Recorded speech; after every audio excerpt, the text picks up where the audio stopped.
I was sitting in my kitchen at 7:15 on a Tuesday morning, just trying to enjoy the first quiet cup of coffee I'd had in weeks, when the sound of a two-stroke engine ripped through the suburban silence like a physical attack.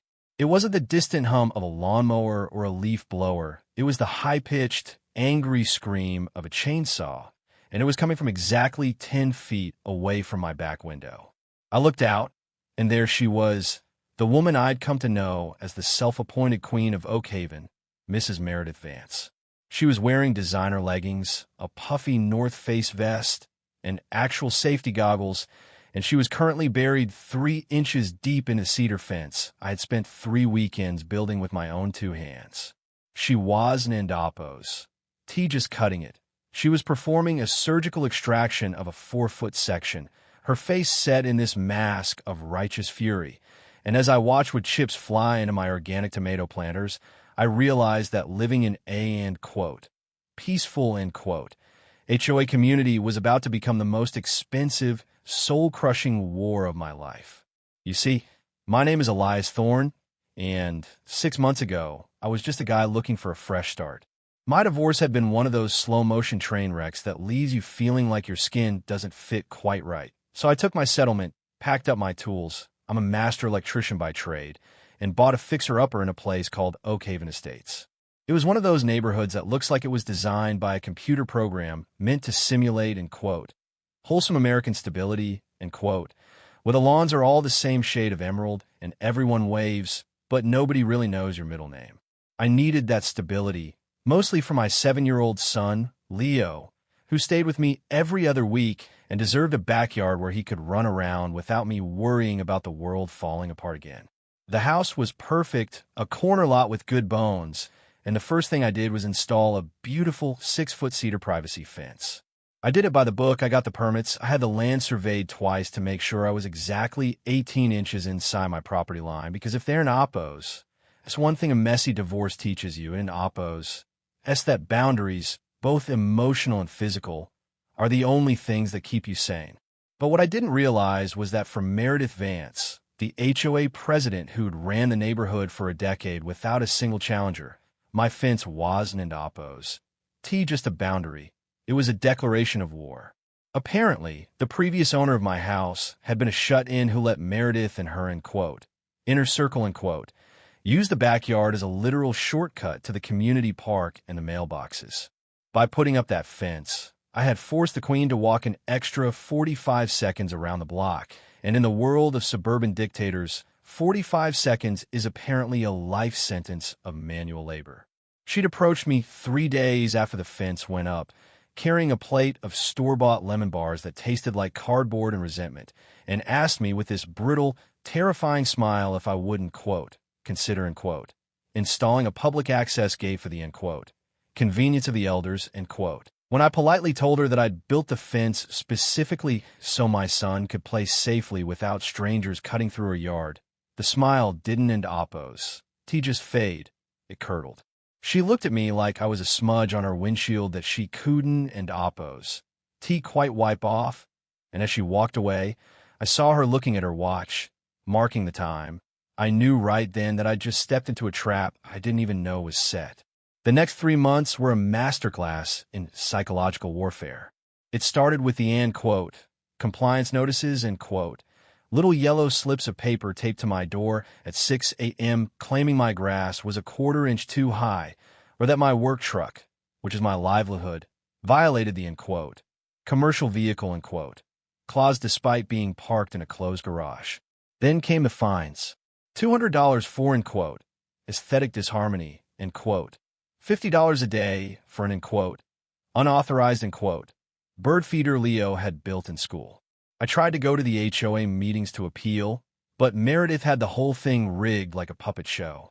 The board was just her and 2 of her bridge partners, a man named Arthur who looked like he was perpetually smelling something sour, and a woman named Brenda who just nodded every time Meredith breathed. They'd sit at the front of the community center, sipping sparkling water, and dismiss my evidence with a wave of a hand, telling me that, Oak Haven has standards, Mr. Thorne. Perhaps you'd be more comfortable in a rental. It was condescending, it was petty, and it was working because I was starting to hate coming home and Leo was starting to ask why the, mean lady, was always taking pictures of our house. The breaking point, the moment that led to the chainsaw morning, happened when I found Meredith standing in my driveway, talking to Leo through the fence. She was telling my 7-year-old that, "It's a shame your daddy doesn't in Oppos. T care about the community enough to share," and that Leo's swing set was, an eyesore that made the neighbors sad. I've never been a violent man, but seeing the confusion and hurt on my kid's face made something inside me snap into a very cold, very focused kind of clarity. I told her to get off my property and never speak to my son again, and I said it with a voice that I think actually scared her for a second because she turned pale and hissed that I wouldn't, regret being so unneighborly. For days later, I woke up to the sound of that chainsaw. I didn't in Oppos. I didn't in Oppos. Run out there and make a scene that she could use against me in court. Instead, I grabbed my phone, hit record, and watched from the window as she literally carved a, shortcut, through my property, her designer safety goggles reflecting the morning sun as she destroyed $3,000 worth of work because she felt entitled to the dirt under my feet. When the police arrived 20 minutes later, Meredith had already put the chainsaw away and was dabbing her forehead with a silk handkerchief, putting on the performance of a lifetime.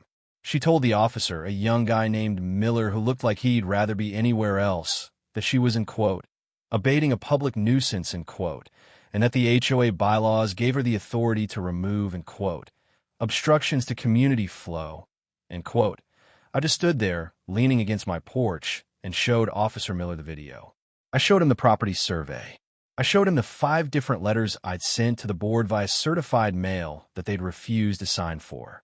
Meredith's face went through this incredible transformation, from arrogant to indignant to flat-out panicked, when Miller told her that, community flow, was and Oppos. A legal defense for felony property destruction. He didn't end Oppos. Arrest her right then, but he filed the report. And as she watched him write, she looked at me with a hatred so pure it felt like heat coming off a pavement. Her husband, Julian, a high-powered real estate attorney who looked like he was made of starch and ego, showed up his Tesla 10 minutes later and started throwing around legal jargon like he was presiding over the Supreme Court, threatening to, sue me into the next century, if I press charges.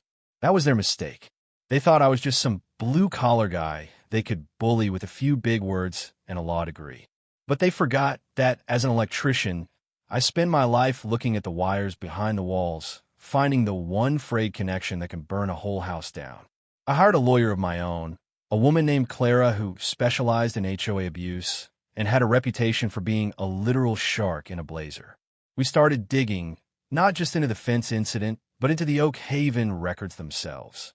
And that's when the Oak Haven standards, started to look a lot like a criminal enterprise.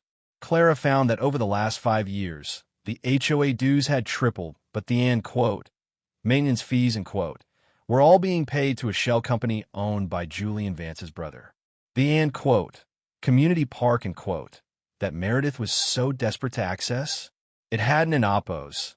Been landscaped in 3 years, yet the books showed $40,000 in, beautification, payments. They weren't into Oppos. Just being petty neighbors, they were using the neighborhood as a personal piggy bank, and my fence had accidentally cut off their ability to hide what they were doing in the back acreage of the development. But the real, nuclear, discovery came when we went back to the original 1980s land deeds of the entire subdivision.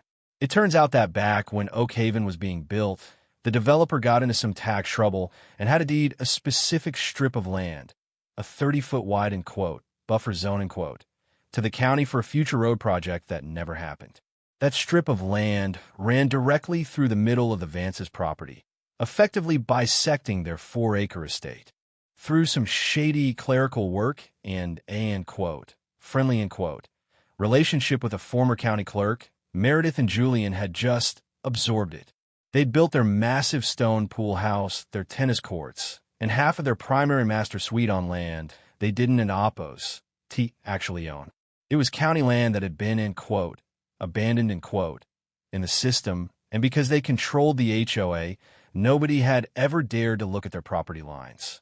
They were living in a 6-bedroom mansion that was technically trespassing on public land. I'll never forget the day we held the alternative community meeting.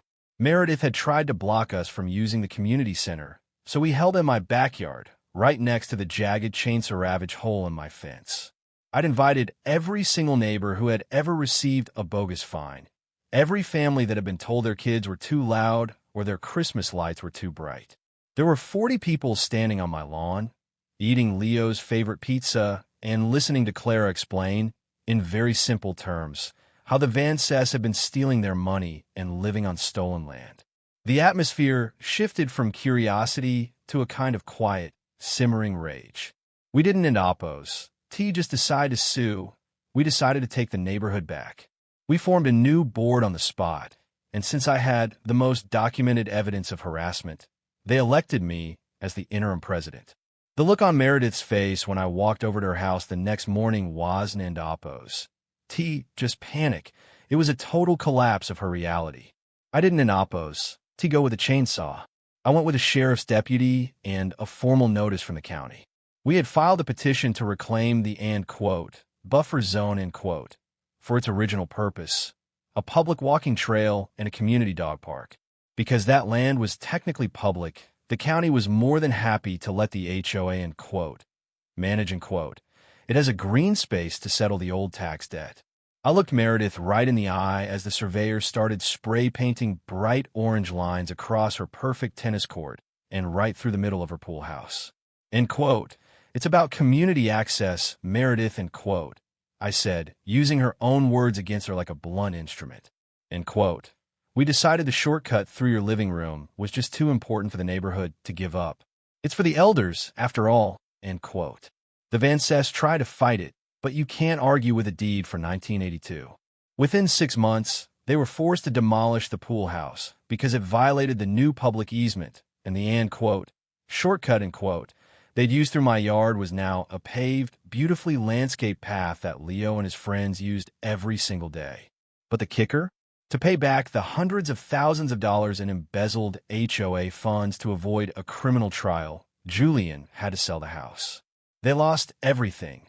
The status, the mansion, the monarchy, The house was bought by a lovely young couple with 3 rescue dogs, and the first thing they did was ask me for advice on how to build a fence that would keep their pups safe. Today, Oak Haven is different. The grass isn't and oppos. All the same height anymore. And sometimes people leave their garage doors open, and you can hear kids laughing until well past dusk.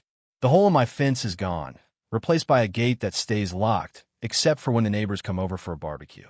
I learned that sometimes the only way to deal with a bully is to find the one thing they value more than their power and show them how fragile it really is. But I still wonder sometimes, did I go too far? We basically dismantled their entire lives over a fence and a shortcut. Some people in the neighborhood say I was a hero, but a few others, the ones who like the order Meredith provided, still look at me sideways when I'm out watering my tomatoes. So, I have to ask you, if someone destroyed your property and tried to brainwash your kid, would you have stopped at a lawsuit? Or would you have torn down their walls just to build a path for everyone else? Is it justice when you use the law to settle a personal grudge? Or did I just become a different kind of monster in a nicer vest? Drop a comment and let me know, because I'm still not sure if I should feel proud of that dog park or if I should just be glad the chainsaw finally stopped screaming.